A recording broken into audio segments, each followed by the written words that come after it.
Okay. first learned about Sunlight Home? Okay, we're streaming. Yep. Good. Okay, recording. Yeah. Press play.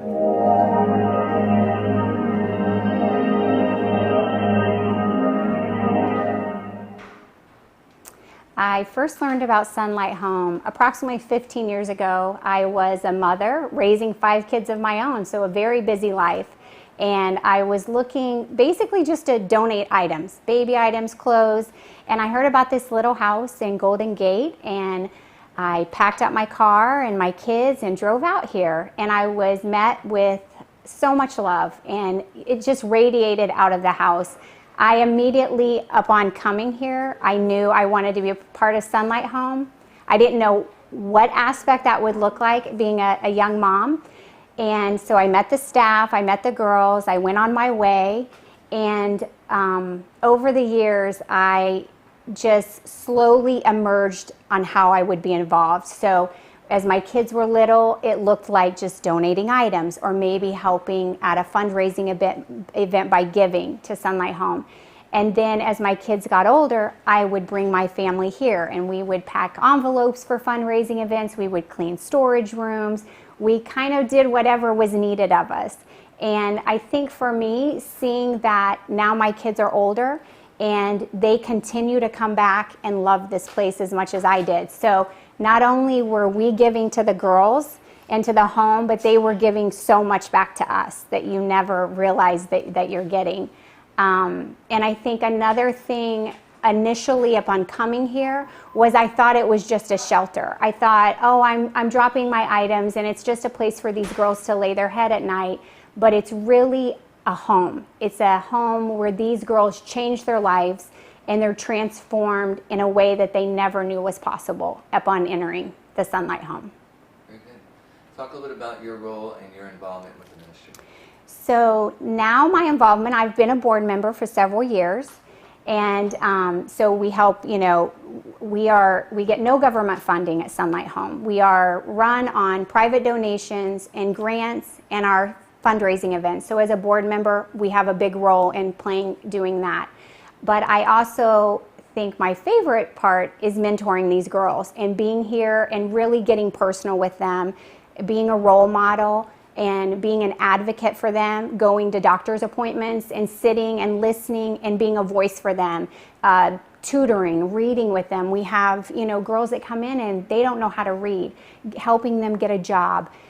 So any role like that I can play where I really love being here. I really love just being here on a daily basis with them and, working with them on parenting, any aspect like that.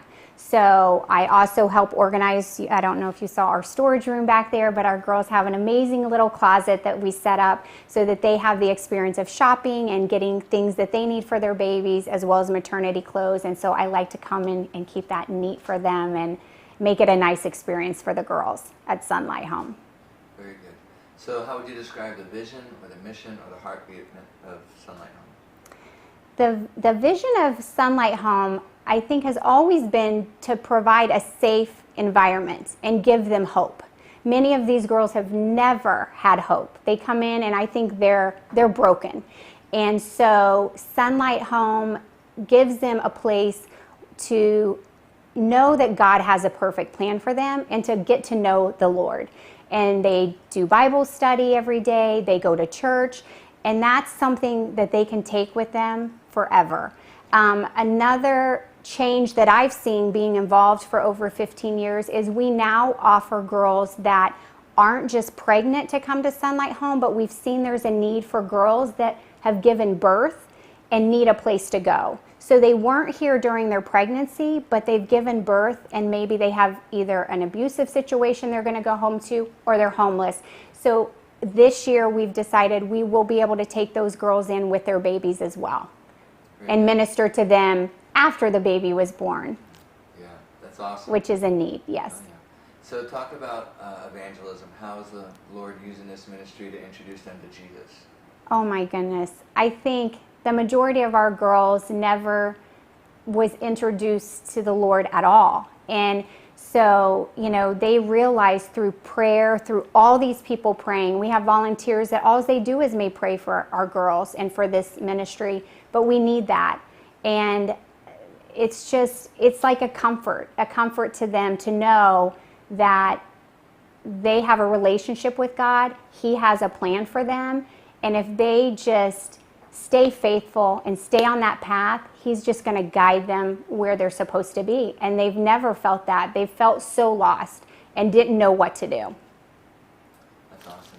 So let's talk about discipleship. How are they learning to grow in the faith?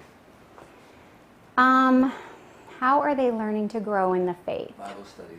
So they're learning to grow in the faith by doing their morning Bible studies. We have our staff who sits with them daily, and they do daily Bible readings. They attend Bible study at a local church. They go to church on Sundays. So it's becoming part of their daily life, who they are, and really seeing what a good Christian person looks like. Okay. So talk about some of the background situations that these girls are coming from. Very broken. I think situations that we can't even imagine in our minds of what they've lived through. They've maybe never had anyone truly love them. They've never had someone show them unconditional love. We have girls that maybe they tell a lie and they think, I'm going to get kicked out of the home. This is it. This is how my life's, or they're ready to fight. They're ready to yell and scream, and to realize that we can work through this because I still love you as a person, and I know you can do better. And they've never had that. They've never had people that really care about them. I think one powerful story for me was we had a girl in here last year, and she had a baby. And I went and, got her a little gift and showed up at the hospital and held the baby and spent time. That, to me, was so minimal. It wasn't because I wanted to go. And when she got out, she said to Carmen, she's our director, she said, it was so powerful that Sherry came to the hospital because she didn't have to do that. And Carmen's like, well, what do you mean? And she's like, well, she's not staff. She's not getting paid. She came because she wanted to. And I never realized that would mean so much to one of these girls, is that they know that our volunteers don't have to do that. They're not getting paid. They're there because they're invested in you. They want to walk beside you on this journey. They want to be there for you, and they love you. And that's something that was very powerful to me, to see that it made such an impact on her. That's awesome. Yes. So talk about ways Christians can get involved and support this ministry. Oh, there's so many ways. I think, we're all busy, and we all think, especially having 5 kids, I think, oh my gosh, I'm so busy. But what I loved about Sunlight Home is I could get involved in just a small amount, and that meant so much to the staff and to the girls. They appreciate, somebody just bringing groceries once a month, somebody coming and cooking a meal, somebody driving and picking a girl up from work. So we have many opportunities as volunteers, and to be able to bring your kids and let your kids see that it's very powerful to know you're giving back. That's what we should be doing. That's what God wants us to do. We also have many fundraising opportunities. We have 2 major fundraisers a year. This house is run on no government funding. We are run solely on private donations and grants and our fundraisers. So there's opportunities to just, if you don't have time to come weekly, to help in fundraising. And we also need lots of prayers. We need prayers for our staff. We need prayers for our girls. We need prayers for this house and our volunteers. And so if you can just be a prayer warrior and that's all you can do, we appreciate it and love that as well. Awesome. You nailed all of it. So we're in a pro-life, pro-choice battle. Talk about that. How do you feel about the debates that are going on about choosing life? How important is that?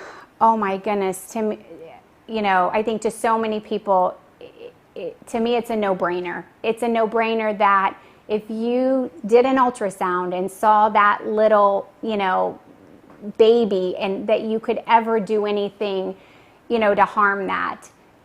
It's heartbreaking, I think, to me, to say how many Christian people are pro-choice, and I don't understand how that is, because to me, it's a no-brainer. I don't understand it. How you could be. God's giving you this, and now you're, taking the greatest gift that He could ever give us, and you're taking that away. So why do you do what you do?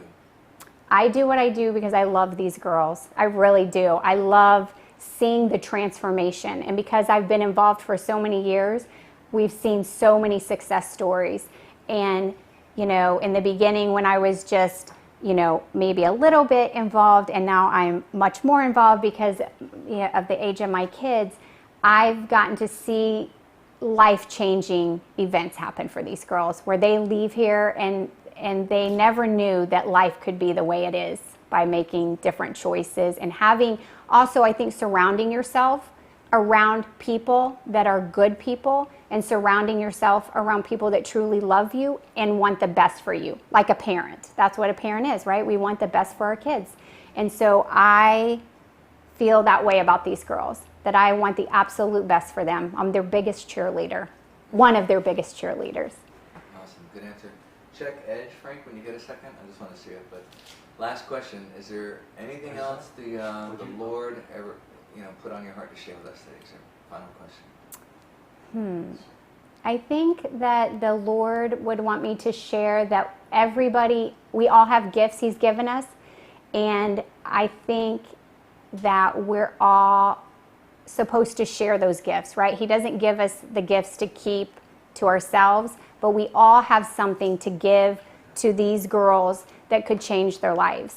And that would be what I would say That's awesome. about my gifts. Good. Yeah. That's good. That's awesome. Good job. Good job. Awesome.